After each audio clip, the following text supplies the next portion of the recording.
അപ്പോ good evening myself doctor Ranjitha J. ഞാൻ MSc chemistry കഴിഞ്ഞിട്ട് JRF ക്വാളിഫൈ ചെയ്തു. CSIR NIST ഞാൻ PhD ചെയ്തു. 2022 ഞാൻ PhD കഴിഞ്ഞത്. 2014 ഗേറ്റും ക്വാളിഫൈ ചെയ്തിട്ടുണ്ട്. അപ്പോ എനിക്ക് വെബിനാർ തുടങ്ങുന്നതിന് മുന്നേ തന്നെ ആദ്യം നിങ്ങളോട് പറയാനുള്ളത്, നമുക്ക് MSc കെമിസ്ട്രി കഴിഞ്ഞവർക്ക് ഒരുപാട് ഓപ്പർച്യൂണിറ്റി ഉണ്ട്.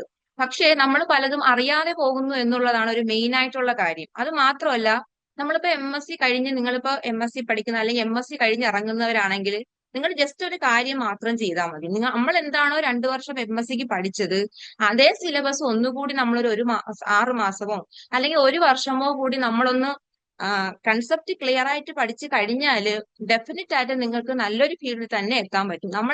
നമ്മളിപ്പോ MSc പഠിച്ചു കഴിയുമ്പോൾ നമ്മൾക്കുണ്ടാകുന്ന ഒരു മടി അല്ലെങ്കിൽ നമ്മൾ പലതും അന്വേഷിക്കാതിരിക്കുന്നത് കൊണ്ടാണ് നമുക്ക് പലതും മിസ്സായി പോകുന്നത്. അതായത് MSc കെമിസ്ട്രി കഴിഞ്ഞവർക്ക് ഒരുപാട് പബ്ലിക് സെക്ടറിൽ ഒരുപാട് ജോബ് ഓപ്പർച്യൂണിറ്റി ഉണ്ട്. ഒരു കാര്യം നിങ്ങൾ ശ്രദ്ധിക്കുക, നിങ്ങളുടെ CSIR നെറ്റ് അല്ലെങ്കിൽ ഗേറ്റ് അത് ക്വാളിഫൈ ചെയ്തിരുന്നാൽ നിങ്ങൾക്ക് ഒരുപാട് ഓപ്പർച്യൂണിറ്റി ഉണ്ട്. അല്ലെങ്കിൽ ആ ഇൻസ്റ്റിറ്റ്യൂട്ട് തന്നെ വിളിക്കുന്ന ഒരു കോമ്പറ്റേറ്റീവ് എക്സാം നിങ്ങൾ ക്ലിയർ ചെയ്യുകയാണെങ്കിൽ നിങ്ങൾക്ക് ഒരുപാട് ഓപ്പർച്യൂണിറ്റി ഉണ്ട്. ഇപ്പൊ കോമ്പറ്റേറ്റീവ് എക്സാം ക്ലിയർ ചെയ്യുക എന്ന് പറഞ്ഞാൽ ഒരുപാട് ഡിഫിക്കൽട്ട് ഒന്നും അല്ല. കാരണം എന്താണ്, നമ്മൾ MScക്ക് 2 വർഷം പഠിച്ച അതേ സാധനം നമ്മളൊന്ന് കണ്ടിന്യൂസ് ആയിട്ട് 1 വർഷം കൂടി അല്ലെങ്കിൽ കുറച്ച് നാൾ കൂടി പഠിക്കുന്നു. ഇതിപ്പോ നമ്മൾ MSc കഴിഞ്ഞാൽ അല്ലെങ്കിൽ 1 വർഷം കഴിഞ്ഞാൽ അല്ലെങ്കിൽ 2 വർഷം കഴിഞ്ഞ് പഠിക്കാമെന്ന് വിചാരിക്കുമ്പോൾ എന്താണ് സംഭവിക്കുന്നതെന്ന് വെച്ചാൽ നമ്മൾ പല കൺസെപ്റ്റുകളും മറന്നുപോകും. അതുകൊണ്ടാണ് പിന്നെ നമുക്ക് അതിലേക്ക് വരാൻ ഒരു മടിയുണ്ടാവും. അപ്പൊ ഞാനിവിടെ കുറച്ച് ഒരുപാട് ഡീറ്റെയിൽഡും കാര്യങ്ങളൊന്നും പറയുന്നില്ല. കാരണം നമ്മളെ ടൈം ലിമിറ്റ് നിന്നുകൊണ്ട് പറയാൻ പറ്റുന്ന കുറച്ച് കാര്യങ്ങളാണ് ഇവിടെ ഇൻക്ലൂഡ് ചെയ്യിപ്പിച്ചിട്ടുള്ളത്. അതായത് കുറെ പബ്ലിക് സെക്ടർ ഓർഗനൈസേഷൻ, അതായത് Bhabha atomic research centre BARC, അതുപോലെ defence research and development organisation DRDOയില്, Indian space research organisation ISRO, അതുപോലെ CSIR labs, oil and natural gas corporation that is ONGC, Indian oil corporation limited IOCL, അതുപോലെ FSSAI food safety and standard authority of India, അതുപോലുള്ള സ്ഥാപനങ്ങൾ MSc chemistry കഴിഞ്ഞവർക്ക് ഒരുപാട് നല്ല opportunity ഉണ്ട്. അതായത് scientific officer പോസ്റ്റിലോ chemist, research scientist, technical officer അല്ലെങ്കിൽ quality control officer തുടങ്ങി നിരവധി തൊഴിലവസരങ്ങളാണ് അവിടെ നമുക്ക് ഉള്ളത്. സാലറി എന്ന് പറയുന്നത് ഒരു വർഷം നമുക്ക് 4 to 9 lakhs ഒക്കെ കിട്ടും. അത് മറ്റു പല ബെനിഫിറ്റ്സും ഉണ്ടാവും. ബേസിക് സാലറി ഉണ്ടാവും, അതിന്റെ കൂടെ അലവൻസും മറ്റു ഒരുപാട് എന്താ പറയാ HRAയും മറ്റു പല കാര്യങ്ങളും നമുക്ക് കിട്ടും. നമുക്ക് ബാബ അറ്റോമിക് റിസർച്ച് സെന്റർ ആണ് ഫസ്റ്റ് വൺ. MSc കെമിസ്ട്രി സ്റ്റുഡൻസിന് ബാബ അറ്റോമിക് റിസർച്ച് സെന്റർ ഒരു ബെസ്റ്റ് ഓപ്പർച്യൂണിറ്റി ആണ്. അവിടെ 2 പ്രോഗ്രാം വഴിയാണ്, അതായത് OCS അല്ലെങ്കിൽ DGFS പ്രോഗ്രാം വഴിയാണ് മെയിൻ ആയിട്ട് അവിടേക്ക് റിക്രൂട്ട് ചെയ്യുന്നത്. അവിടെ നമുക്ക് റിക്രൂട്ട് ചെയ്യുമ്പോൾ സയന്റിഫിക് ഓഫീസർ പോസ്റ്റ് ആണ് ആദ്യമായിട്ട് നമുക്ക് നമ്മളെ കാത്ത് അവിടെ ബാർക്കിൽ ഉണ്ടായിരിക്കുന്ന ജോലി എന്താണ്, സയന്റിഫിക് ഓഫീസർ ആണ്. അത് വളരെ പ്രസ്റ്റീജിയസ് ആയിട്ടുള്ള ഒരു ജോബാണ് ഫോർ MSc കെമിസ്ട്രി സ്റ്റുഡൻസ്. അവിടെ ബാർക്ക് എന്ന് പറയുമ്പോൾ അവിടുത്തെ ഏരിയ എന്ന് പറഞ്ഞാൽ nuclear fuel chemistry, radio chemistry, material science, analytical എൻവയോൺമെന്റൽ കെമിസ്ട്രിയിലൊക്കെയാണ് അവിടെ വർക്ക് വരുന്നത്. നമുക്ക് ഡയറക്റ്റ്ലി അവിടെ കെമിസ്റ്റാറ്റ് അപ്ലൈ ചെയ്യാൻ പറ്റിയല്ല. അവിടെ ഒരു OCES എന്ന് പറഞ്ഞൊരു പ്രോഗ്രാം ഉണ്ട്, orientation course for engineering graduates and science post graduates. അവിടെ നമ്മൾ എത്തിക്കഴിഞ്ഞാൽ അവിടെ 1 year ട്രെയിനിങ് തരും. അതായത് ബാർക്കിന്റെ ട്രെയിനിങ് സ്കൂളിൽ ട്രെയിനിങ് തരും. അത് കഴിഞ്ഞിട്ട് നമ്മളെ സയന്റിഫിക് ഓഫീസറായിട്ട് അപ്പോയിന്റ് ചെയ്യാണ് ചെയ്യുന്നത്. അതുപോലെ DAE ഗ്രാജുവേറ്റ് ഫെലോഷിപ്പ് സ്കീം ഉണ്ട്. അപ്പൊ നമുക്ക് അവിടെ എത്താനുള്ള ക്രൈറ്റീരിയ എന്ന് പറയുന്നത്, നമുക്ക് മിനിമം MScക്ക് 60% മാർക്ക് ഉണ്ടായിരിക്കണം. MSc ലെവൽ നമ്മൾ organic, inorganic, physical, analytical chemistry പഠിച്ചിട്ടുണ്ടായിരിക്കണം. BScയിൽ ഫിസിക്സ് പഠിച്ചിട്ടുണ്ടായിരിക്കണം. അതൊക്കെയാണ് അവിടെ എത്തേണ്ട ക്രൈറ്റീരിയ എന്ന് പറഞ്ഞത്. എങ്ങനെയാണെന്ന് വെച്ചാൽ 2 രീതിയിലൂടെയാണ് നമുക്ക് അവിടെ എത്താൻ പറ്റുന്നത്. ഒന്ന്, ബാർക്കിന്റെ ഓൺലൈൻ എക്സാം ഉണ്ട്, ബാർക്ക് തന്നെ കണ്ടക്ട് ചെയ്യുന്ന ഓൺലൈൻ എക്സാം ഉണ്ട്. അത് മാത്രമല്ല, നമ്മൾ ഗേറ്റ് ക്വാളിഫൈ ചെയ്ത് കഴിഞ്ഞാൽ ഗേറ്റിന്റെ സ്കോറും അവിടെ കൺസിഡർ ചെയ്യും. ഇത് രണ്ടും നോക്കിയതിന് ശേഷം നമ്മൾ അവിടെ അപ്ലൈ ചെയ്യുമ്പോൾ ബാർക്ക് ഓൺലൈൻ എക്സാം അല്ലെങ്കിൽ ഗേറ്റ് സ്കോർ നോക്കിയതിനു ശേഷം നമ്മളെ ഷോർട്ട് ലിസ്റ്റ് ചെയ്തിട്ട് ഇന്റർവ്യൂ നടത്തിയിട്ടാണ് അവിടെ സയന്റിഫിക് ഓഫീസർ ആയിട്ട് ജോയിൻ ചെയ്യാൻ പറ്റുന്നത്. അപ്പൊ MSc കെമിസ്ട്രി സ്റ്റുഡൻസിനെ സംബന്ധിച്ചിടത്തോളം ബാർക്ക് നല്ലൊരു ഓപ്പർച്യൂണിറ്റി ആണ്. അവിടെ സാലറി ബെനിഫിറ്റ് എന്ന് പറഞ്ഞാൽ ട്രെയിനിങ് പീരീഡ് തന്നെ 55,000 to 74,000 ഉണ്ട്. അത് കഴിയുമ്പോൾ സെലക്ഷൻ ആയി കഴിഞ്ഞാൽ ബേസിക് പേ ഇൻക്രീസ് ചെയ്യും. അത് മാത്രമല്ല, മറ്റ് ഗവൺമെന്റ് അക്കോമഡേഷനും മെഡിക്കൽ ഫെസിലിറ്റീസും എല്ലാം അവിടെ പ്രൊവൈഡ് ചെയ്യുന്നുണ്ട്. അത് സയന്റിഫിക് ഓഫീസർ മാത്രമല്ല, ജൂനിയർ റിസർച്ച്, അതായത് നമുക്ക് റിസർച്ച് ചെയ്യാനും അവിടെ ഓപ്പർച്യൂണിറ്റി ഉണ്ട്. അതുപോലെ റിസർച്ച് അസോസിയേറ്റ് ആയിട്ട് ജോയിൻ ചെയ്യാം, ടെക്നിക്കൽ ഓഫീസർ ആയിട്ട് ജോയിൻ ചെയ്യാം, PhD പ്രോഗ്രാമിലും അവിടെയൊക്കെ. അപ്പൊ അവിടെ തന്നെ നമ്മൾ റിസർച്ച് ചെയ്യുമ്പോൾ അവിടെ തന്നെ ഒരു പോസ്റ്റ് കിട്ടാനുള്ള ചാൻസും ഉണ്ട്.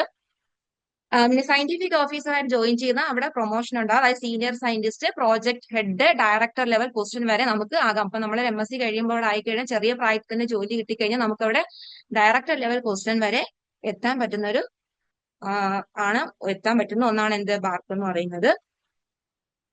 ഇനി നമുക്കൊരു കാര്യം പറയാം, നല്ല ജോബ് ഓപ്പർച്യൂണിറ്റിയാണ്, പക്ഷെ പെട്ടെന്ന് നമുക്ക് കിട്ടുന്ന ഒന്നല്ല. കാരണം സെലക്ഷൻ വെരി കോമ്പറ്റീറ്റീവ് ആണ്. ഒരുപാട് കുട്ടികൾ ഇന്ത്യയിൽ മൊത്തത്തിലുള്ള കുട്ടികൾ അപ്ലൈ ചെയ്യുന്നത് കൊണ്ട് തന്നെ കോമ്പറ്റേറ്റീവ് എക്സാം നല്ല കോമ്പറ്റേറ്റീവ് ആയിരിക്കും. ഇന്റർവ്യൂ എന്ന് പറയുന്ന ഒരു ഡിസൈഡിങ് സ്റ്റേജ് തന്നെയായിരിക്കും. നമുക്ക് ഫിസിക്കൽ കെമിസ്ട്രിയിലും ഇനോർഗാനിക്കിലും എല്ലാം നല്ലൊരു കൺസെപ്റ്റ് ഉണ്ടായിരിക്കണം. അപ്പൊ MSc കെമിസ്ട്രി സ്റ്റുഡൻസിനെ സംബന്ധിച്ചിടത്തോളം ബാർക്ക് നല്ലൊരു ഓപ്പർച്യൂണിറ്റിയാണ്.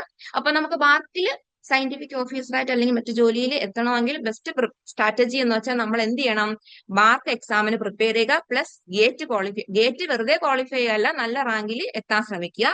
പിന്നെ മറ്റൊരു ഇമ്പോർട്ടന്റ് കാര്യം എന്നുള്ളത് ബാർക്കിൽ ഏജ് ലിമിറ്റ് ഉണ്ട്. സാധാരണഗതിയിൽ 26 ഇയേഴ്സ് ആണ് ജനറൽ കാൻഡിഡേറ്റ്സിനുള്ളത്. ഏജ് റിലാക്സേഷൻ ഉണ്ടായിരിക്കും. അപ്പൊ ഈ 26 ഇയേഴ്സിനുള്ളിൽ അവിടെ അങ്ങനെയാണ്. 26 ഇയേഴ്സ് എന്ന് പറയുമ്പോൾ നമ്മൾ 26 ഇയേഴ്സിൽ പഠിക്കാൻ ഒരുങ്ങുകയല്ല ചെയ്യേണ്ടത്. MScയോടൊപ്പം അല്ലെങ്കിൽ MSc കഴിയുമ്പോൾ തന്നെ പഠിച്ചു തുടങ്ങിയാൽ മാത്രമേ നമുക്ക് എന്ത് ചെയ്യാൻ പറ്റുള്ളൂ, ബാർക്കിൽ ജോയിൻ ചെയ്യാൻ പറ്റുള്ളൂ. ഇനി അടുത്ത് വരുന്നത് defence research and development organisation DRDO. DRDOയും MSc കെമിസ്ട്രി ഗ്രാജുവേഷനെ സംബന്ധിച്ചിടത്തോളം വളരെ നല്ലൊരു ഓപ്പർച്യൂണിറ്റിയാണ്. അവിടെ സയന്റിസ്റ്റ് പോസ്റ്റ് അല്ലെങ്കിൽ ജൂനിയർ റിസർച്ച് ഫെലോ ആയിട്ട് നമുക്ക് ജോയിൻ ചെയ്യാം.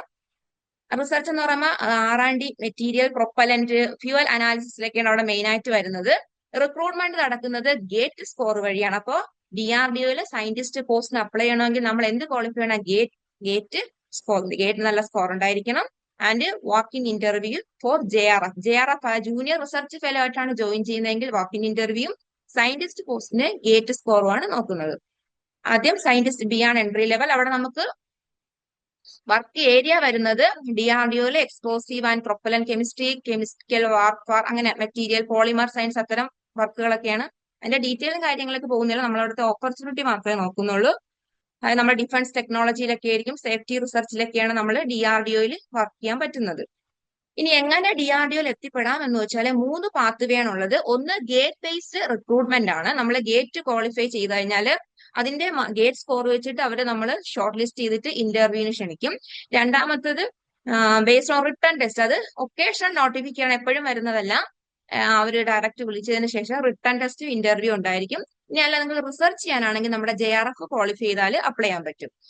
അപ്പൊ MSc കെമിസ്ട്രിക്ക് 60% മാർക്ക് ഉണ്ടായി. ഇനി നമ്മൾ അവിടെ റിസർച്ച് ചെയ്താൽ തന്നെ നിങ്ങൾക്ക് അവിടെ ഒരു പോസ്റ്റ് കിട്ടാനുള്ള ഓപ്പർച്യൂണിറ്റിയും കൂടുന്നുണ്ട്. അപ്പൊ നമ്മൾ അവിടെ റിസർച്ച് ചെയ്ത് കഴിയുമ്പോൾ അല്ലെങ്കിൽ റിസർച്ച് അസോസിയേറ്റ് ഒക്കെ വർക്ക് ചെയ്ത് കഴിയുമ്പോൾ നമുക്ക് അവിടെ നിന്ന് സയന്റിസ്റ്റ് പോസ്റ്റിന് അപ്ലൈ ചെയ്ത് കിട്ടാനുള്ള ചാൻസ് കൂടുതലാണ്.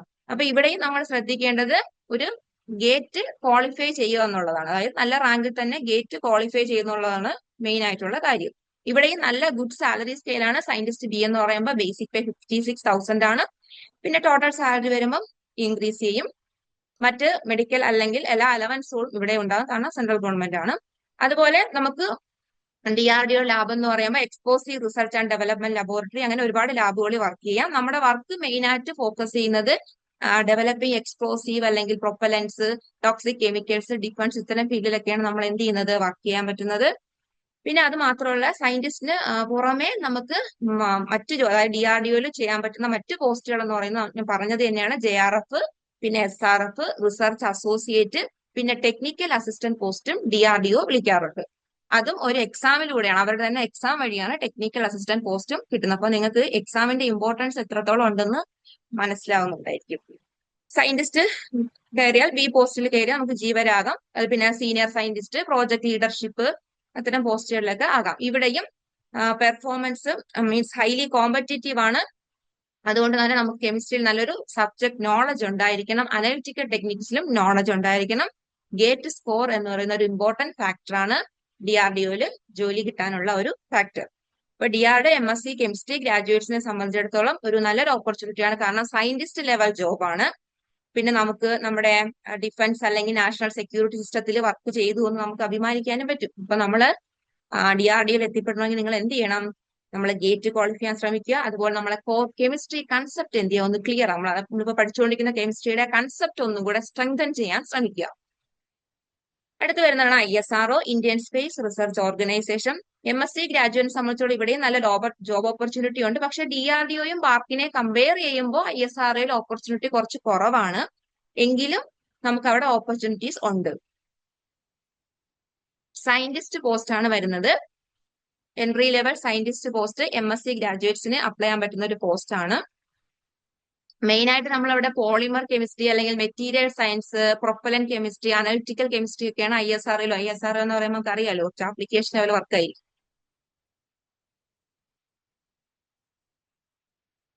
ഇനി ഈ എഞ്ചിനീയറിംഗ് ബാക്ക്ഗ്രൗണ്ട് ഉള്ളവർക്കായിരിക്കും ഈ ISROയിൽ കൂടുതൽ ഓപ്പർച്യൂണിറ്റി. പക്ഷെ കെമിസ്ട്രിക്കാരെയും വിളിക്കാറുണ്ട്. അത് അവരുടെ തന്നെ റിട്ടേൺ ടെസ്റ്റ്. അവർ ചിലപ്പോൾ ISRO സെൻട്രലൈസ്ഡ് റിക്രൂട്ട്മെന്റ് ബോർഡ് ഉണ്ട്, ICRB, അവരാണ് വിളിക്കുന്നത്. അത് റിട്ടേൺ ടെസ്റ്റിന്റെയും ഇന്റർവ്യൂയും വഴിയാണ് അവിടെ എടുക്കുന്നത്. അതല്ലെങ്കിൽ നമുക്ക് ISRO റിസർച്ചിന് ജോയിൻ ചെയ്യാം. JRF ആയിട്ട് റിസർച്ച് അസോസിയേറ്റ് ആയിട്ടും ജോയിൻ ചെയ്യാൻ പറ്റും. അപ്പൊ അവിടെ വർക്ക് ചെയ്ത് കഴിഞ്ഞാൽ നമുക്ക് പിന്നീട് പെർമനന്റ് പൊസിഷനിലേക്ക് മൂവ് ചെയ്യാൻ പറ്റും.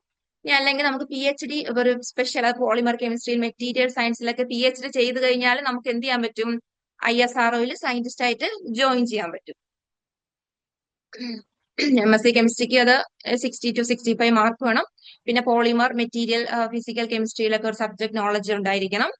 പിന്നെ sometimes preference for NET, GATE P. അപ്പൊ നെറ്റ്, ഗേറ്റ് പി ഇതുപോലത്തെ കോമ്പറ്റേറ്റീവ് എക്സാം അല്ലെങ്കിൽ PhD ക്വാളിഫൈ ചെയ്തിട്ടുണ്ടെങ്കിൽ അവർക്കൊരു പ്രിഫറൻസ് അവിടെ എന്തായാലും ഉണ്ടായിരിക്കും. സയന്റിസ്റ്റ് നല്ല സാലറിയാണ്, ഓൾറെഡി പറഞ്ഞു കഴിഞ്ഞതാണ്.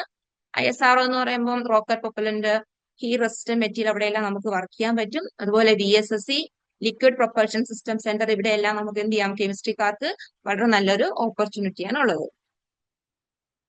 ഇനി ISROയില് വേക്കൻസി കെമിസ്ട്രി പീപ്പിളിന് കുറവാണ്. അതുകൊണ്ട് തന്നെ ഹൈലി കോമ്പറ്റേറ്റീവ് ആണ്. നമ്മളിപ്പോ ISRO ബാർക്കുമായിട്ട് കമ്പയർ ചെയ്യുമ്പോൾ ബാർക്കിൽ കെമിസ്ട്രിക്കാർക്ക് ഒരുപാട് ഓപ്പർച്യൂണിറ്റി ഉണ്ട്. ISROയിൽ ഓപ്പർച്യൂണിറ്റി കുറവാണ്, പക്ഷെ കിട്ടിയാൽ നല്ലൊരു പോസ്റ്റ് തന്നെയായിരിക്കും. ISROയിൽ എന്തുണ്ട്? ഏജ് ലിമിറ്റ് ഉണ്ട്, 26 years ഫോർ ജനറൽ കാൻഡിഡേറ്റ്സ്. അപ്പൊ നിങ്ങൾ ഇടയ്ക്കിടയ്ക്ക് ഇവരുടെ എല്ലാം സൈറ്റ് നോക്കിക്കൊണ്ടിരിക്കുക. കാരണം എന്താണ്, ഇടയ്ക്ക് നോട്ടിഫിക്കേഷൻ വരുമ്പോൾ ചിലപ്പോൾ നമ്മൾ കണ്ടില്ല എന്ന് വരും. അതുകൊണ്ട് ഇടയ്ക്കിടയ്ക്ക് സൈറ്റ് വിസിറ്റ് ചെയ്തുകൊണ്ടിരിക്കുക. അപ്പോൾ നിങ്ങൾക്ക് നോട്ടിഫിക്കേഷൻ വരുമ്പോൾ അറിയാൻ പറ്റും. പിന്നെ നമ്മൾ ഗ്രൂപ്പ് വഴിയെല്ലാം ഈ നോട്ടിഫിക്കേഷൻ കൊടുക്കുന്നതായിരിക്കും. അടുത്ത അതുപോലെ ഇമ്പോർട്ടന്റ് ആയിട്ടുള്ള ഒന്നാണ് oil and natural gas corporation, ONGC എന്ന് വിളിക്കും. ഇവിടെയും MSc കെമിസ്ട്രി ഗ്രാജുവേറ്റ്സിന് ഒരു സ്റ്റേബിൾ അല്ലെങ്കിൽ well paying public sector career ആണ്. Oil exploration, drilling support, quality control അത്തരം ഫീൽഡിലാണ് ONGCയിൽ വർക്ക്. അപ്പൊ ആദ്യത്തെ ഒരു പോസ്റ്റ് എന്ന് പറഞ്ഞാൽ അസിസ്റ്റന്റ് കെമിസ്റ്റ് ആണ്. MSc കെമിസ്ട്രിക്കാർക്ക് ONGCയിൽ അസിസ്റ്റന്റ് കെമിസ്റ്റ് ആയിട്ട് ജോയിൻ ചെയ്യാൻ പറ്റും. അവിടെ നമ്മൾ ക്രൂഡ് ഓയിൽ അനാലിസിസും അതൊക്കെ തന്നെയാണ്, ക്വാളിറ്റി കൺട്രോളും എൻവയോൺമെന്റൽ മോണിറ്ററിംഗ്. നമുക്കറിയാലോ ഓയിൽ റിഫൈനറി എന്ന് പറയുമ്പോൾ അത് അത്തരം ജോബുകളാണ് വരുന്നത്. ഓയിൽ ഫീൽഡിൽ ഓഫ് ഷോർ റിഗ്സ്, അവിടെ ലബോറട്ടറി, അതൊക്കെ ഫീൽഡ് വർക്കും ലബോറട്ടറി വർക്കും ഉള്ളൊരു ഫീൽഡാണ് ONGC എന്ന് വിളിക്കുന്നത്. ഇവിടെ എങ്ങനെ നമുക്ക് ONGCയിൽ ജോയിൻ ചെയ്യാന്ന് വെച്ചാൽ ഇവിടെയും എന്താണ്, ഗേറ്റ് തന്നെയാണ് മോസ്റ്റ് ഇമ്പോർട്ടന്റ് വൺ. അപ്പോൾ ഈ ഗേറ്റ് ക്വാളിഫൈ ചെയ്ത് കഴിഞ്ഞാൽ നമ്മൾ അപ്ലൈ ചെയ്യാൻ പറ്റും. എന്നിട്ട് അവിടെ ഷോർട്ട് ലിസ്റ്റ് ചെയ്യും. ഷോർട്ട് ലിസ്റ്റ് ചെയ്ത കാൻഡിഡേറ്റ്സിന് അവർ ഇന്റർവ്യൂ നടത്തും. ഇനി ഡയറക്റ്റ് റിക്രൂട്ട്മെന്റ്, ചില സമയങ്ങളിൽ അവര് ഡയറക്റ്റ് വിളിക്കാറുണ്ട്, ഗേറ്റ് ഇല്ലാത്തവരെയും വിളിക്കാറുണ്ട്. അവിടെ പക്ഷെ അവർ അവരുടെ തന്നെ എക്സാം നടത്തും. എക്സാം എന്ന് പറയുമ്പോൾ എപ്പോഴും കോമ്പറ്റേറ്റീവ് ആയിരിക്കും. കാരണം സ്റ്റുഡൻസ് ഒരുപാട് അപ്ലൈ ചെയ്യുമ്പോൾ കോമ്പറ്റീഷനും കൂടും. അപ്പൊ നമുക്കറിയാം എല്ലാ ഫീൽഡിലും കോമ്പറ്റീഷൻ കൂടുതലാണെന്ന് അറിയാം. പിന്നെ ഇന്റർവ്യൂ ഉണ്ടായിരിക്കും. ഇപ്പൊ എലിജിബിലിറ്റി, അവിടെ എത്താനുള്ള എലിജിബിലിറ്റി ഓൾറെഡി പറഞ്ഞു, MSc A2 ആണ്.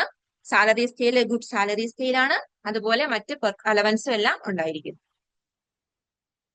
വർക്ക് ലൊക്കേഷൻ പറഞ്ഞല്ലോ, ഫീൽഡ് വർക്കും ലബോറട്ടറി വർക്കും ഒക്കെ ഉണ്ടായിരിക്കും. അസിസ്റ്റന്റ് കെമിസ്റ്റ് ആയിട്ട് ജോയിൻ ചെയ്ത് കഴിഞ്ഞാൽ കെമിസ്റ്റ്, സീനിയർ കെമിസ്റ്റ് പോസ്റ്റിലേക്ക് നമുക്ക് ഷിഫ്റ്റ് ചെയ്യാൻ പറ്റും. ഇനി ONGCയിൽ എന്ന് പറയുമ്പോൾ കുറച്ച് സ്കില്ല് നമുക്ക് അറിഞ്ഞിരിക്കേണ്ടതെന്ന് വെച്ചാൽ നമുക്ക് പഠിച്ചിട്ടുള്ള analytical chemistry, instrumentation, industrial chemistry ഇതൊക്കെ തന്നെയാണ്. അതുപോലെ നിങ്ങൾക്ക് PhD ചെയ്തവർക്കാണെങ്കിൽ ഇൻസ്ട്രുമെന്റേഷൻ നല്ല ഐഡിയ ഉണ്ടാവും. അതുപോലെ MSc പ്രോജക്ട് ചെയ്ത കുട്ടികൾക്ക് അറിയാം. അതുമാത്രം നമ്മൾ ഇടയ്ക്ക് ലാബുകളിലെല്ലാം 2 മാസത്തേക്ക് സ്കിൽ ഡെവലപ്മെന്റ് പ്രോഗ്രാം ഒക്കെ വിളിക്കണം. അപ്പോൾ നിങ്ങൾ അതൊക്കെ അറ്റൻഡ് ചെയ്താൽ നിങ്ങൾക്ക് കുറച്ചുകൂടെ ഇൻസ്ട്രുമെന്റേഷൻ അനലിറ്റിക്കൽ ഐഡിയ കുറച്ചുകൂടെ നിങ്ങൾക്ക് ബൂസ്റ്റ് ചെയ്യാൻ പറ്റും. ഇനി ഇവിടെ recruitment not frequent every year, GATE score must be very competitive ആണ്. വർക്ക് ഫീൽഡ് വർക്കും ലാബ് വർക്കും എല്ലാം ഉണ്ടാവും. അപ്പോൾ ONGC MSc കെമിസ്ട്രി ഗ്രാജുവേറ്റ്സിനെ സംബന്ധിച്ചിടത്തോളം ഹൈ പേയിങ് ജോബാണ്. സ്ട്രോങ് ജോബ് സെക്യൂരിറ്റി എല്ലാം ഉള്ള ഒന്നാണ്. അപ്പൊ നമ്മളിവിടെയും എന്ത് ചെയ്യണം, ONGC എന്ത് ചെയ്യണം, നമ്മളെ ഗേറ്റ് പ്രിപ്പയർ ചെയ്യുക, അനലിറ്റിക്കൽ ആൻഡ് ഫിസിക്കൽ കെമിസ്ട്രി ഏരിയയിൽ ഒരു സ്ട്രെങ്ത് നോളജ് ഇംപ്രൂവ് ചെയ്യുക. എന്തായാലും കോമ്പറ്റേറ്റീവ് എക്സാമിന് പ്രിപ്പയർ ചെയ്യുക എന്നുള്ളതാണ് മോസ്റ്റ് ഇമ്പോർട്ടന്റ്.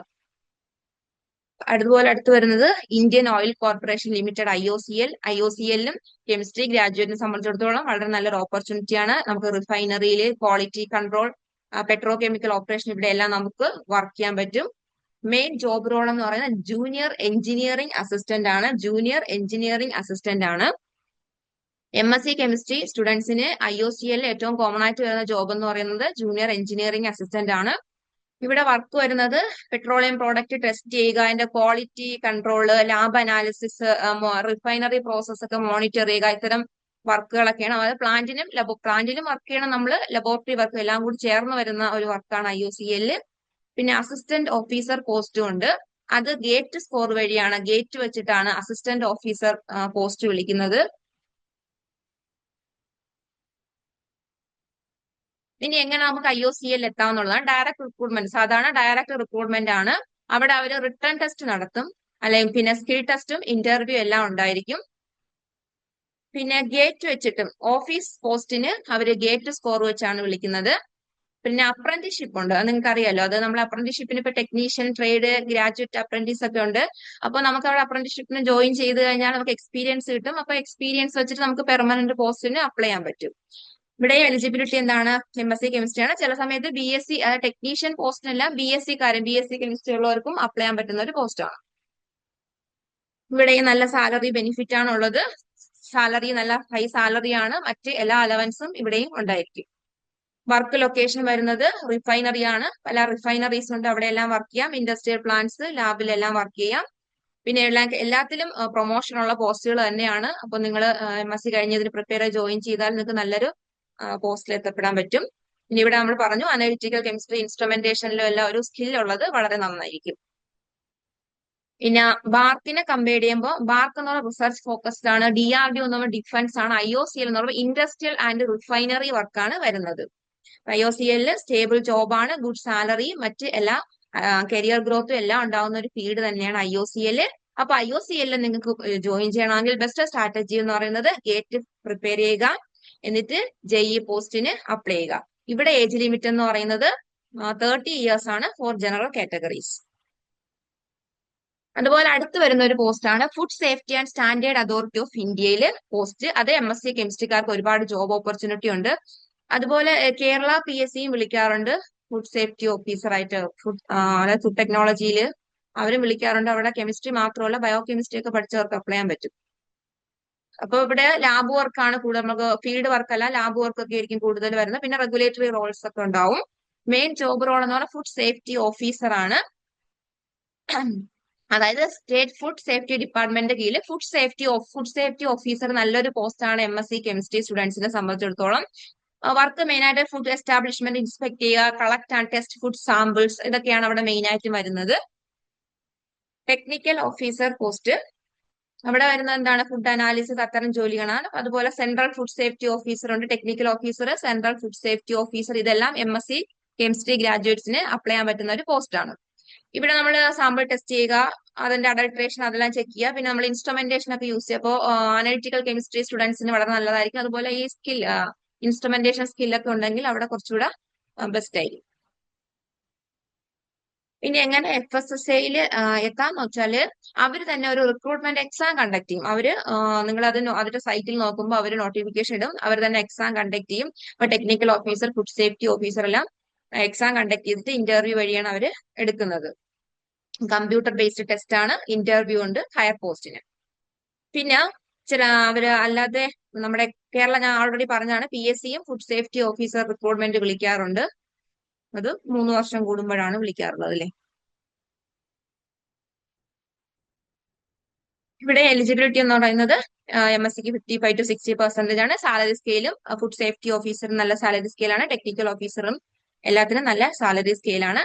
ഇവിടെയും നല്ല ഗവൺമെന്റ് ജോബ് സെക്യൂരിറ്റി നന്നാണ്. ഫിക്സഡ് വർക്കിംഗ് അവേഴ്സ് ആണ്. ബാക്കി എല്ലാ ഗവൺമെന്റ് അലവൻസും നമുക്ക് ഇവിടെയും ഉണ്ടാവും. വർക്ക് ഏരിയ എന്ന് പറയുമ്പോൾ ഫുഡ് ടെസ്റ്റിംഗ്, ലബോറട്ടറി, അത്തരം ഫീൽഡുകളിലൊക്കെ നമ്മൾ വർക്ക് ചെയ്യുന്നത്. പിന്നെ ഫുഡ് സേഫ്റ്റി ഓഫീസറായിട്ട് നിങ്ങൾ ജോയിൻ ചെയ്ത സീനിയർ ഓഫീസറായിട്ട് മാറാം. അതുപോലെ ടെക്നിക്കൽ ഓഫീസർ ആണെങ്കിൽ അസിസ്റ്റന്റ് ഡയറക്ടർ, ഡയറക്ടർ ഇത്രയും പോസ്റ്റുകളിൽ നമുക്ക് പ്രൊമോഷൻ കിട്ടും. പിന്നെ ഇവിടെയും റിക്രൂട്ട്മെന്റ് നോട്ട് വെരി ഫ്രീക്വന്റ്. പിന്നെ ചില റോൾസിൽ ഫീൽഡ് ഇൻസ്പെക്ഷൻ ഒക്കെ ഉണ്ടായിരിക്കും. ബെറ്റർ വർക്ക്, അതായത് വർക്ക് ലൈഫ് ബാലൻസ്, അതായത് ടൈം അവേഴ്സ് ഒക്കെ ഉള്ളത് കൊണ്ട് നിങ്ങൾക്ക് നൈറ്റ് ഷിഫ്റ്റ് അങ്ങനെയൊന്നും ഉണ്ടായിരിക്കില്ല. ബെറ്റർ വർക്കിംഗ് അവേഴ്സ് ഒക്കെ ആയിരിക്കും. ഒരു നല്ലൊരു ഓപ്പർച്യൂണിറ്റിയാണ് FSSAI എന്ന് പറയുന്നത് കെമിസ്ട്രി സ്റ്റുഡൻസിനെ സംബന്ധിച്ചിടത്തോളം. അപ്പൊ ഇവിടെയും നമ്മൾ എന്ത് ചെയ്യണം?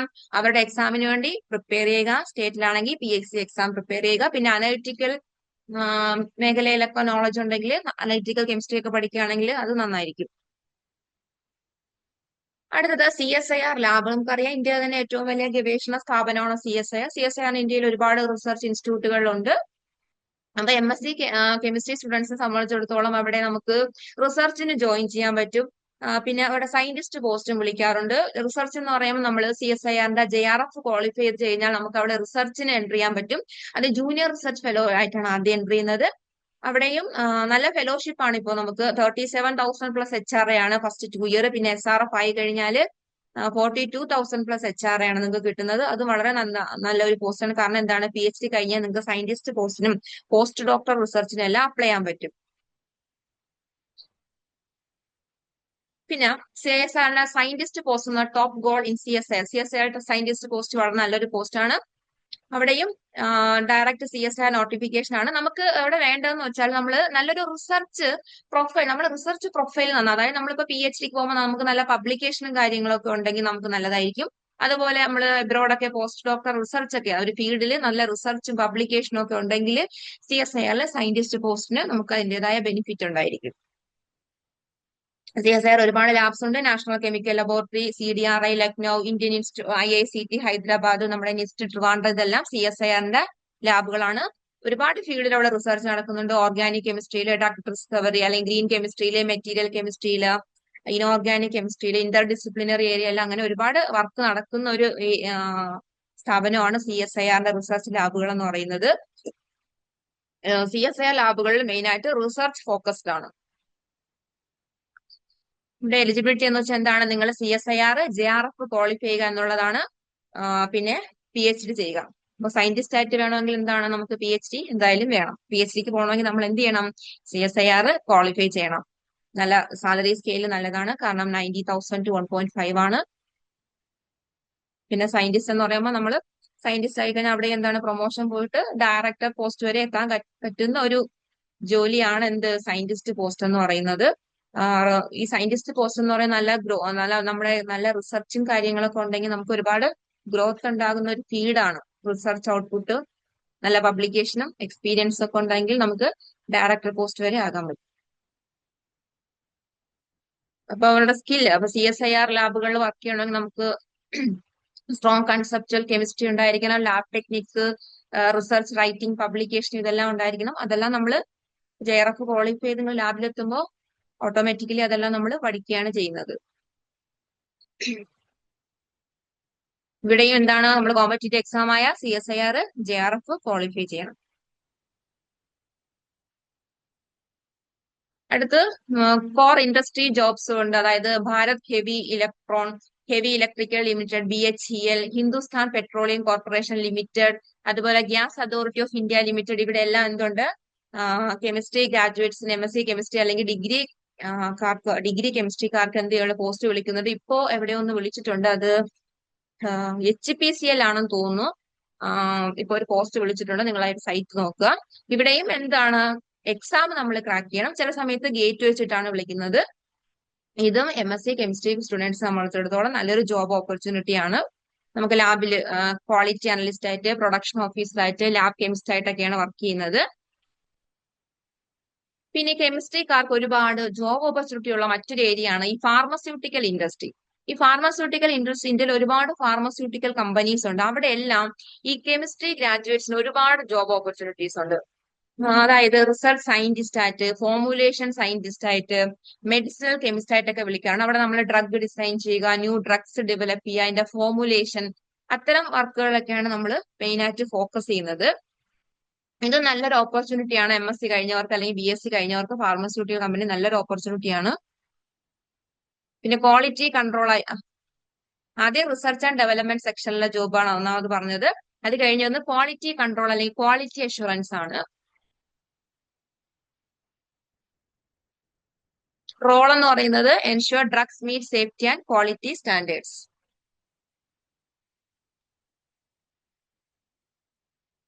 പിന്നെ അവിടെ നമ്മൾ ഫാർമസ്യൂട്ടിക്കൽ കമ്പനിയിൽ പ്രൊഡക്ഷൻ ആൻഡ് മാനുഫാക്ചറിംഗ് യൂണിറ്റ്സിലൊക്കെ നമുക്ക് കെമിസ്ട്രിക്കാർക്ക് വർക്ക് ചെയ്യാം. അതായത് പ്രൊഡക്ഷൻ ഓഫീസറായിട്ട്, പ്രോസസ് കെമിസ്റ്റ് ആയിട്ട്, മാനുഫാക്ചറിംഗ് എക്സിക്യൂട്ടീവ് ആയിട്ടെല്ലാം നമുക്ക് അവിടെ ജോലി ചെയ്യാൻ പറ്റും. നല്ല സാലറി സ്കെയിലൊക്കെ ഉള്ള ഒരു ജോബ് തന്നെയാണ്.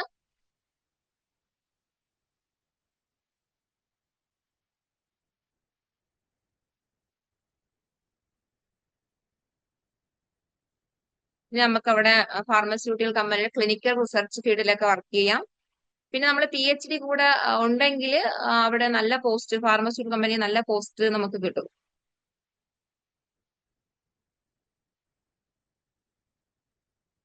ക്ലിനിക്കൽ റിസർച്ച് അസോസിയേറ്റ് ആയിട്ട് വർക്ക് ചെയ്യാൻ കഴിയും. ക്ലിനിക്കൽ ഡേറ്റ മാനേജർ ആയിട്ടൊക്കെ വർക്ക് ചെയ്യാൻ പറ്റും.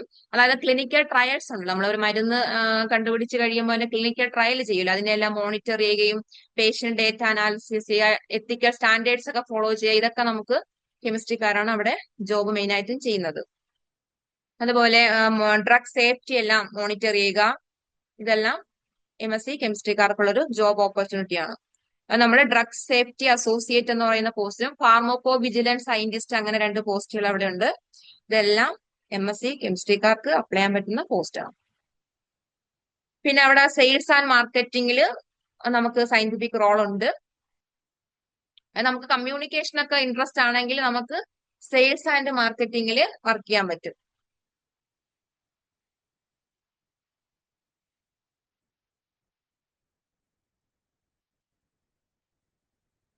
പിന്നെ നമുക്ക് ഫാർമസ്യൂട്ടിക്കൽ കമ്പനിയിൽ ജോലി ചെയ്യാനുള്ള ചാൻസ് ഇൻക്രീസ് ചെയ്യുന്നത് കുറച്ച് ഇൻസ്ട്രുമെന്റേഷൻ നമുക്ക് ഒരു ഐഡിയ ഉണ്ടെങ്കിൽ കുറച്ചുകൂടെ അത് ബെനിഫിറ്റ് ആയി. ഇൻസ്ട്രുമെന്റേഷൻ എന്ന് പറയുമ്പോൾ HPLC, GCMS, UV വിസിബിള്, അത്തരം ടെക്നിക്കൽ ഐഡിയാസ് നമുക്ക് അറിയാമെങ്കിൽ, അനാലിസിസ് നമുക്ക് അറിയാമെങ്കിൽ കുറച്ചുകൂടെ ഒരു ഓപ്പർച്യൂണിറ്റി ഉണ്ട്. അത് നമ്മളിപ്പോ PhD ചെയ്യുന്നവർക്കാണെങ്കിൽ അത് ഓൾറെഡി ഐഡിയ ഉണ്ടായിരിക്കും. അതുപോലെ MSc പ്രോജക്ട് ഇൻസ്റ്റിറ്റ്യൂട്ടുകൾ ചെയ്തിട്ടുള്ളവർക്കാണെങ്കിൽ ഐഡിയ ഉണ്ടാവും. അത് മാത്രമല്ല, ഞാൻ നേരത്തെ പറഞ്ഞതുപോലെ ഇൻസ്റ്റിറ്റ്യൂട്ടുകൾ 2 മാസത്തേക്കൊക്കെ പ്രോജക്റ്റ് ചെയ്യാനും അല്ല സ്കിൽ ഡെവലപ്മെന്റ് പ്രോഗ്രാം ഒക്കെ വിളിക്കും. അവിടെ നിങ്ങളിപ്പോ MSc പഠിച്ചുകൊണ്ടിരിക്കുന്നവരായാലും MSc കഴിഞ്ഞിട്ടുള്ളവരാണെങ്കിലും നിങ്ങൾ അത് വിളിക്കുമ്പോൾ ഇതെല്ലാം സൈറ്റ് വിസിറ്റ് ചെയ്യുക. അപ്പോഴേ നമുക്ക് അറിയാൻ പറ്റുള്ളൂ. അപ്പൊ അവിടെ നമുക്ക് അപ്ലൈ ചെയ്ത് കഴിഞ്ഞാൽ നമുക്ക് അവരുടെ ലാബിൽ പോയി ഇതെല്ലാം പഠിക്കാൻ പറ്റും. അപ്പൊ നമുക്ക് ആ എക്സ്പീരിയൻസ് വെച്ചിട്ട് ഈ ഫാർമ കമ്പനികളിലെല്ലാം അപ്ലൈ ചെയ്യാൻ പറ്റും. ഒരുപാട് ഫാർമ കമ്പനി കേട്ടിട്ടുണ്ടാവും. സൺ ഫാർമ, സിപ്ല, ഡോക്ടർ റെഡ്ഡീസ്, അങ്ങനെ ഒരുപാട് ഫാർമസ്യൂട്ടിക്കൽ കമ്പനിയിൽ ഇന്ത്യക്കകത്തും പുറത്തും കേരളത്തിലും ഫാർമസ്യൂട്ടിക്കൽ കമ്പനീസ് ഉണ്ട്. ഇനി അടുത്തത് government research and scientist job. Already ഞാൻ CSIR ലാബ് പറഞ്ഞപ്പോൾ പറഞ്ഞാണ് സയന്റിസ്റ്റ് പോസ്റ്റ് എന്ന് പറയുന്നത് വളരെ പ്രസ്റ്റീജിയസ് ആയിട്ടുള്ള ഒരു ജോബ് തന്നെയാണ് സയന്റിസ്റ്റ്. പിന്നെ ജൂനിയർ റിസർച്ച് ഫെലോ ആയിട്ട് കയറുന്നത്, റിസർച്ച് അസോസിയേറ്റ് എല്ലാം പറഞ്ഞു. റിസർച്ച് ഫീൽഡിനെ പറ്റി നമുക്കിപ്പോ ഈ ഒരു വെബിനാറിൽ പറയാൻ പറ്റില്ല, കാരണം അത്രയ്ക്കുണ്ട്. ഒരുപാട് ഏരിയാസ് ഉണ്ട് കെമിസ്ട്രിയില്. Space research, solar energy, organic chemistry, physical, inorganic, polymer chemistry, medicinal chemistry, interdisciplinary areas, nano tech, അങ്ങനെ ഒരുപാട് ഏരിയാസ് ഉള്ള ഒരു ഫീൽഡാണ് റിസർച്ച് എന്ന് പറയുമ്പോൾ. അവിടെ എത്തിക്കഴിഞ്ഞാൽ നിങ്ങളുടെ ഓപ്പർച്യൂണിറ്റി ഇനിയും കൂടും. അപ്പോൾ നിങ്ങൾ റിസർച്ച് ആണ് ഫോക്കസ് ചെയ്യുന്നതെങ്കിൽ നിങ്ങൾ മെയിൻ ആയിട്ട് CSIR ക്വാളിഫൈ ചെയ്യുക. അല്ലാത്ത പബ്ലിക് സെക്ടർ ജോബ് ആണെങ്കിൽ ഗേറ്റ് ക്വാളിഫൈ ചെയ്യുക.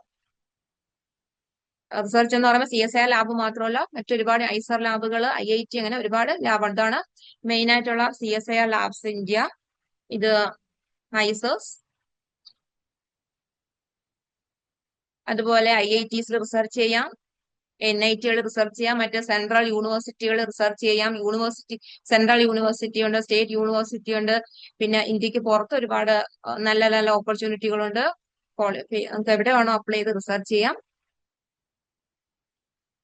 അത് നിങ്ങൾക്കൊരു ബെസ്റ്റ് പാർട്ടായിരിക്കും. കാരണം നമ്മൾ ഇപ്പോ CSIR പ്രിപ്പയർ ചെയ്യാന്ന് വെച്ചാൽ മറ്റ് എക്സാം നമുക്ക് അവിടെ പ്രിപ്പയർ ചെയ്യാം. അവരുടെ തന്നെ എക്സാമും എല്ലാം നമുക്ക് പ്രിപ്പയർ ചെയ്യാൻ പറ്റും. ഇനി MSc കെമിസ്ട്രിക്കാർക്ക് മറ്റൊരു പ്രസ്റ്റീജിയസ് ജോബ് എന്താണ്? അസിസ്റ്റന്റ് പ്രൊഫസർ പോസ്റ്റ് അല്ലെ. അപ്പൊ നെറ്റും PhD ഉണ്ടെങ്കിൽ കോളേജുകൾ അസിസ്റ്റന്റ് പ്രൊഫസർ ആയിട്ട് വിളിക്കാം. അസിസ്റ്റന്റ് പ്രൊഫസർ പോസ്റ്റ് അപ്ലൈ ചെയ്യാം. അതുപോലെ സ്കൂൾ ടീച്ചർ ആണെങ്കിൽ, നമുക്ക് ഹയർ സെക്കൻഡറി ആണെങ്കിൽ നമ്മൾ അവിടെ എന്ത് ചെയ്യണം? സെറ്റ് ക്വാളിഫൈ ചെയ്യണം. 2 സ്ഥലങ്ങളിലും എന്താണ് PSC എക്സാമും ക്വാളിഫൈ ചെയ്യണം. അത് വളരെ സെക്യൂർ ആയിട്ടുള്ള ഒരു ജോബാണ് ടീച്ചിങ് എന്ന് പറയുന്നത്. മറ്റ് ഗവൺമെന്റ് ജോബ് എന്ന് പറയുന്നത് patent examiner, food inspector, safety officer, forensic scientist, പിന്നെ ഒരു കാര്യം ഞാൻ മറന്നു, ജിയോ കെമിസ്റ്റ്, അതായത് UPSC വിളിക്കുന്നതാണ് ജിയോ കെമിസ്റ്റ്. വളരെ നല്ലൊരു ജോബാണ് ജിയോ കെമിസ്റ്റ്. UPSC വിളിക്കുന്നതാണ്. അത് നിങ്ങളുടെ സൈറ്റ് വിസിറ്റ് ചെയ്യുക. അതും എക്സാം ഇന്റർവ്യൂ വഴിയാണ് അവിടെ എടുക്കുന്നത്. വളരെ നല്ലൊരു പോസ്റ്റ് ആണ് UPSCയുടെ ജിയോ കെമിസ്റ്റ് എന്ന് പറയുന്നത്. പിന്നെ നമുക്കറിയാം കേരള PSC ഒരുപാട് എക്സാം നടത്തുന്നുണ്ട്. സയന്റിഫിക് ഓഫീസർ, ടെക്നിക്കൽ അസിസ്റ്റന്റ്, അങ്ങനെ ഒരുപാട് പോസ്റ്റുകൾ കേരള PSC വിളിക്കുന്നുണ്ട്. പക്ഷെ നമ്പർ ഓഫ് വേക്കൻസി കുറവാണ്, എങ്കിലും അത്യാവശ്യം MSc കെമിസ്ട്രിക്കാർക്ക് ഓപ്പർച്യൂണിറ്റി ഉള്ള ഫീൽഡ് തന്നെയാണ്. പക്ഷെ കോമ്പറ്റീഷൻ എപ്പോഴും ടൈറ്റ് ആണ്. നമുക്കറിയാം ഇപ്പോൾ PSCയുടെ എക്സാം എല്ലാം കട്ട് ഓഫ് കൂടുതലാണ്, ടൈറ്റ് കോമ്പറ്റീഷൻ ആണ്. BSc ലെവൽ എക്സാം ആണെങ്കിലും നല്ല കട്ട് ഓഫും കോമ്പറ്റീഷൻ എല്ലാം, എക്സാമും ടഫാണ്. അതായത് നമുക്കിപ്പോ റിസർച്ച് ആണ് നിങ്ങൾ ഫോക്കസ് ചെയ്യണമെങ്കിൽ CSIR UGC net exam clear ചെയ്യുക. അതുപോലെ പബ്ലിക് സെക്ടർ ജോബ് ആണെങ്കിൽ അല്ലെങ്കിൽ റിസർച്ച് ലാബുകളിൽ ആണെങ്കിലും ഗേറ്റ് സ്കോർ ചെയ്യാൻ ശ്രമിക്കുക. പിന്നെ ബാക്കിന്റെ OCS ഓൺലൈൻ എക്സാംസ് ക്രാക്ക് ചെയ്യാൻ ശ്രമിക്കുക. അതുപോലെ UPSC എക്സാം ഉണ്ട്, PSC എക്സാം, പിന്നെ DRDO, ISRO ഡയറക്റ്റ് റിക്രൂട്ട്മെന്റ് ഉണ്ട്, അവിടെയും എക്സാം. ഇത് എല്ലാത്തിനും നമുക്ക് എന്ത് വേണം? എക്സാം ക്വാളിഫൈ ചെയ്യാൻ നമ്മുടെ സബ്ജക്ട് നോളജ് ഇംപ്രൂവ് ചെയ്യുക എന്നുള്ളത് വളരെ ഇമ്പോർട്ടന്റ് ആണ്. അങ്ങനെ ഇംപ്രൂവ് ചെയ്ത് കഴിഞ്ഞാൽ ഒരിക്കലും നിങ്ങൾക്ക് നഷ്ടം വരില്ല. ഏതൊരു ഫീൽഡിലാണെങ്കിലും ഒരു സെക്യൂർ ജോബ് നിങ്ങൾക്ക് അച്ചീവ് ചെയ്യാൻ പറ്റും. അപ്പൊ ഏതാണ് ബെസ്റ്റ് എന്ന് വെച്ചാൽ നിങ്ങൾ നിങ്ങളോട് തന്നെ ചോദിക്കുക. നിങ്ങൾക്ക് റിസർച്ച് ഓറിയന്റഡ് ഫീൽഡിലാണ് നിൽക്കാൻ ആഗ്രഹമെങ്കിൽ നിങ്ങൾ CSIR ക്വാളിഫൈ ചെയ്യുക, PhD ചെയ്യുക, ഒരു സയന്റിസ്റ്റ് ആയിട്ട് സയന്റിസ്റ്റ് പോസ്റ്റിലേക്ക് ശ്രമിക്കുക. ഇനി ഇൻഡസ്ട്രി ആണ് നിങ്ങൾക്ക് പ്രിഫറൻസ് എങ്കിൽ ഗേറ്റ് ക്വാളിഫൈ ചെയ്യുക. പിന്നെ ഞാൻ നേരത്തെ പറഞ്ഞ പോലെ ബാക്കിന്റെ എല്ലാം എക്സാം ക്വാളിഫൈ ചെയ്യുക. ടീച്ചിങ് ആണെങ്കിൽ നെറ്റ് സെറ്റ് ക്വാളിഫൈ ചെയ്യുക, അസിസ്റ്റന്റ് പ്രൊഫസർ ആകാം.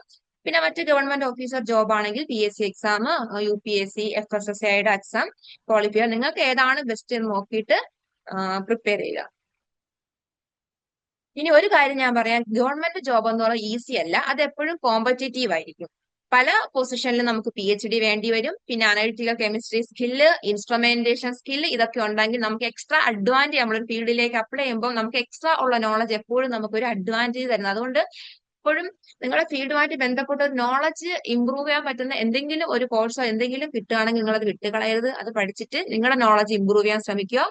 അത് മറ്റ് മേഖലകളിലേക്ക് നിങ്ങൾക്ക് ഒരു പോസ്റ്റിന് അപ്ലൈ ചെയ്യുമ്പോൾ എക്സ്ട്രാ ബെനിഫിറ്റ് നിങ്ങൾക്ക് ഉറപ്പായിട്ടും കിട്ടും. അപ്പോൾ ഇത് നമ്മൾ പറഞ്ഞു. ഇപ്പൊ മെയിൻ ആയിട്ട് നമ്മൾ പറഞ്ഞ എല്ലാത്തിനും എന്തുണ്ട്? ഒരു കോമ്പറ്റേറ്റീവ് എക്സാം, ഒന്നുകിൽ ഗേറ്റ് അല്ലെങ്കിൽ CSIR അല്ലെങ്കിൽ അവരുടെ തന്നെ എക്സാം അല്ലെങ്കിൽ ഇന്റർവ്യൂ, അതായത് subject knowledge is most important. അപ്പൊ നമുക്ക് എങ്ങനെ ഇതിനെല്ലാം ഈ CSIR അല്ലെങ്കിൽ ഗേറ്റിനെ പ്രിപ്പയർ ചെയ്യാന്ന് വെച്ചാൽ നമ്മൾ കംപ്ലീറ്റ് അവരുടെ സിലബസ് കവർ ചെയ്യുക. പിന്നെ മാക്സിമം പ്രീവിയസ് ഇയർ ക്വസ്റ്റ്യൻ നമ്മൾ എന്ത് ചെയ്യുക? പ്രാക്ടീസ് ചെയ്യുക. 6 മന്ത് ഫുൾ ടൈം പ്രാക്ടീസ്, അല്ലെങ്കിൽ നിങ്ങൾക്ക് ഫുൾ ടൈം വർക്ക് ചെയ്യാൻ പറ്റുന്നില്ല എങ്കിൽ ഒരു 2 to 4 days per hour daily work ചെയ്തുകൊണ്ട് നിങ്ങൾക്ക് പ്രിപ്പയർ ചെയ്യാം. സിസ്റ്റമാറ്റിക് ഗൈഡൻസ് എപ്പോഴും ഉണ്ടായിരിക്കണം. പിന്നെ സെൽഫ് സ്റ്റഡി അല്ലെങ്കിൽ ഗ്രൂപ്പ് സ്റ്റഡി നമുക്ക് എന്ത് ചെയ്യാൻ പറ്റും? ഇംപ്രൂവ് ചെയ്യാൻ പറ്റും. ഇനി നമ്മൾ സയോറ എന്ന് നമ്മൾ നിങ്ങൾക്ക് വേണ്ടി എന്താണ് പ്രൊവൈഡ് ചെയ്യുന്നത് വെച്ചാൽ, നമ്മൾ കംപ്ലീറ്റ്, അതായത് CSIRന്റെ ആയാലും ഗേറ്റ് ആയാലും നമ്മൾ എന്ത് ചെയ്യും? കംപ്ലീറ്റ് എന്ത് ചെയ്യും? നമ്മുടെ ടോപ്പിക്ക് കവർ ചെയ്യും. നമുക്കുള്ളത് എക്സ്പേർട്ട് ഫാക്കൽറ്റീസ് ആണ്. ഡീറ്റെയിൽ അനാലിസിസ് ഓഫ് പ്രോബ്ലം, അതായത് നമ്മൾ പ്രീവിയസ് ഇയർ ക്വസ്റ്റ്യൻസും സോൾവ് ചെയ്യും. ലൈവ് ക്ലാസ്സും റെക്കോർഡഡ് ക്ലാസ്സും ഉണ്ടായിരിക്കും. ഡൗട്ട് ക്ലിയറൻസ് ഉണ്ട്, മോക്ക് ടെസ്റ്റ് ഉണ്ട്, ഓൺലൈൻ ആൻഡ് ഓഫ്ലൈൻ ക്ലാസ് ഉണ്ട്, ഹൈബ്രിഡ് മോഡ് ഉണ്ട്. അതായത് നിങ്ങൾക്ക് ഇത് ഞാൻ ഈ പറഞ്ഞ കരിയർ അല്ലെങ്കിൽ ഇതുപോലെ ഒരുപാട് ഇനിയും ഉണ്ട്. ഈ ടൈം ലിമിറ്റിനുള്ളിൽ നിർത്തണം എന്നുള്ളത് കൊണ്ടാണ് ഇത്രയും മാത്രം ഇൻക്ലൂഡ് ചെയ്തത്. ഒരുപാട് ജോബ് ഓപ്പർച്യൂണിറ്റി ഇനിയും ഉണ്ടാവും. അപ്പൊ നിങ്ങൾക്ക് ഇവിടെയെല്ലാം എത്തണമെങ്കിൽ ഈ എക്സാം ക്രാക്ക് ചെയ്യാൻ, അതിന് സയോറ നമ്മുടെ ടീം നിങ്ങളോടൊപ്പം ഉണ്ടായിരിക്കും.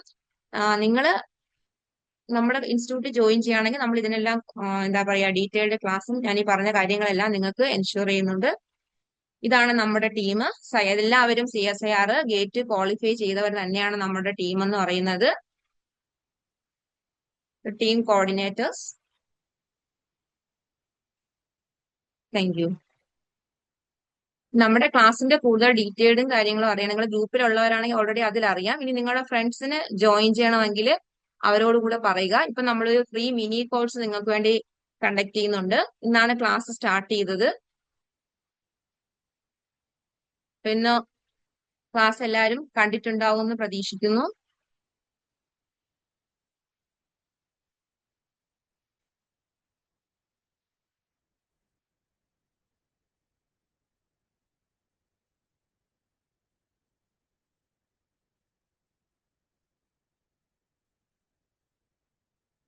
അപ്പൊ നിങ്ങൾക്ക് എന്തെങ്കിലും നമ്മുടെ ക്ലാസ്സിനെ പറ്റി എന്തെങ്കിലും ചോദിക്കാനുണ്ടെങ്കിൽ ചോദിക്കാം.